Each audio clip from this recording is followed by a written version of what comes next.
HQ presents Virginia Lane is Not a Hero by Rosalind Stops. Read by Stephanie Beattie. Part 1. Chapter 1. London. I didn't want to kidnap that baby, and if I could have helped her any other way, I would have. I'm not a troublemaker, and I don't relish confrontation. I prefer to keep my head down and go for the quiet life, but I've always had limits. Morals even. And sometimes a person has to stand up and be counted, even when they'd rather sit the whole thing out. Anyone else would have done the same thing if they had seen what I saw, and known what I knew.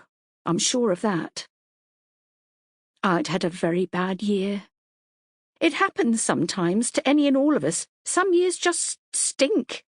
Things happen to a person one after the other, little things and big things, until you're not rolling with the punches anymore. You're lying on the floor, curled up in a ball, trying to protect yourself from whatever's coming next. I know there are good years too, golden years, when everything goes well and babies are born and people fall in love and pass exams and get the job of their dreams. But not everyone has those. And even if they do have a sparkling year, it seems to be over very quickly. You don't notice time passing when the sun is shining on you. But the spiteful years, they go slowly, and they don't fade. They stay with a person until they're part of their body, like an extra arm that can do nothing but flail around and knock things over. That's what my year had been like.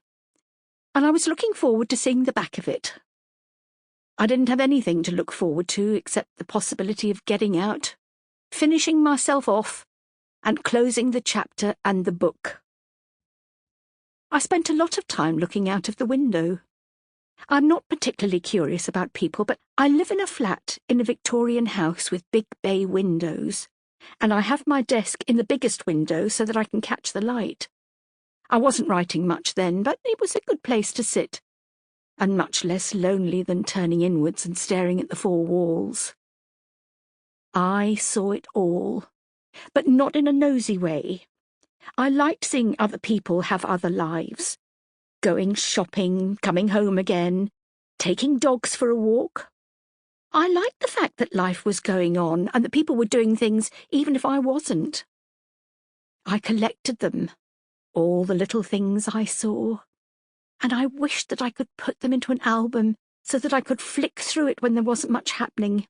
When it was dark, for instance, or on rainy days.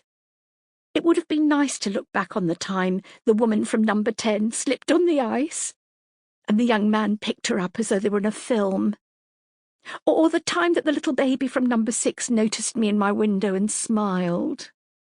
Oh, she opened and closed her fist too, and I was sure it was an attempt at a wave. Most of my window memories involve Ocean, that was her name, the little girl with the sweet wave, although I didn't know that in the beginning. I'd watched her a lot when she was tiny. I saw her mum bring her home from hospital, all wrapped up in a car seat, with just the smallest slice of her face showing.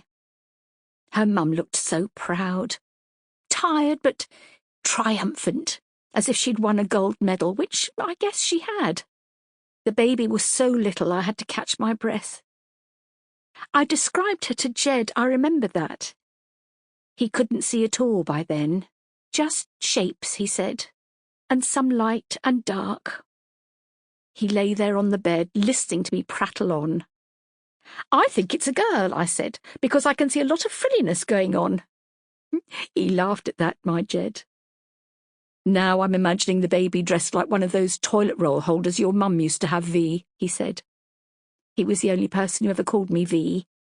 My name is Virginia, although it always seems too long for me, too much to expect people to say, especially if they have a one-syllable name like Joan or Ruth. I sent a card, and I knitted a little cardigan for Ocean when she was born. It was the same pattern I'd made for William all those years ago, and the feel of the soft wool made me want to cry. Sample complete. Ready to continue?